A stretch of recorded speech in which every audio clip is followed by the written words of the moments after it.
Hello friends, October 2ஆம் தேதியோட current affairs உடைய முக்கியமான எம்சிக்யூஸ் வந்து பார்க்கலாம். முதல் கொஸ்டின், 2031க்குள் பருப்பு தன்னிறைவு திட்டம் மிஷன் ஆத்ம நிர்பர் திட்டத்தின் கீழ் பருப்பு உற்பத்தியின் இலக்கு எவ்வளவுன்னு கேட்டிருக்காங்க. பருப்பு உற்பத்தியோட இலக்கு எவ்வளவு அப்படின்னா 350 லட்சம் டன் அப்படிங்கிறதா சரியான விடை.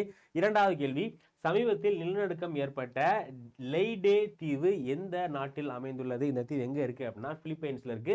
இங்க தான் ரீசெண்டா ஒரு மிகப்பெரிய நிலநடுக்கம் வந்து ஏற்பட்டது.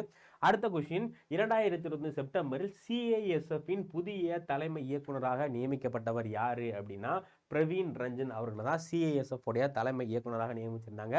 அடுத்த கேள்வி, சென்னையில் திறக்கப்பட்ட மிகப்பெரிய 2 கிலோமீட்டர் நீளம் உள்ள புதிய மேம்பாலம் எந்த பகுதியில் அமைந்துள்ளது அப்படின்னா இது வந்து டி நகர்ல தான் சென்னையோட மிகப்பெரிய மேம்பாலம் திறந்திருக்காங்க. இதோட பேர் வந்து பாத்தீங்க அப்படின்னா அன்பழகன் அவருடைய பேர் தான் அதுக்கு வச்சிருக்காங்க. அதன் கடைசி கேள்வி, அக்டோபர் 2025 தேசிய மாணவர் படை NCCயின் புதிய தலைமை இயக்குநராக நியமிக்கப்பட்டவர் யாரு அப்படின்னா லெப்டினன்ட் ஜெனரல் வீரேந்திர வத்ஸ் அப்படிங்கிற இவரை தான் வந்து தலைமை இயக்குநராக அறிவிச்சிருக்காங்க. ஸோ இதுல எத்தனை கொஸ்டின் நீங்க கரெக்டாக ஆன்சர் பண்ணி அப்படிங்கிறத மறக்காம கமெண்ட்ஸ் கமெண்ட் பண்ணுங்க. இதே மாதிரி நிறைய கரண்ட் அஃபேர்ஸ்க்கு காலையில் 8 மணிக்கு நம்ம சேனலில் கரண்ட் அஃபேர்ஸ் போயிட்டு இருக்கு. அதை வந்து ஃபாலோ பண்ணுங்க. மறக்காம நம்ம சேனலை சப்ஸ்கிரைப் பண்ணிக்கோங்க. தேங்க்யூ.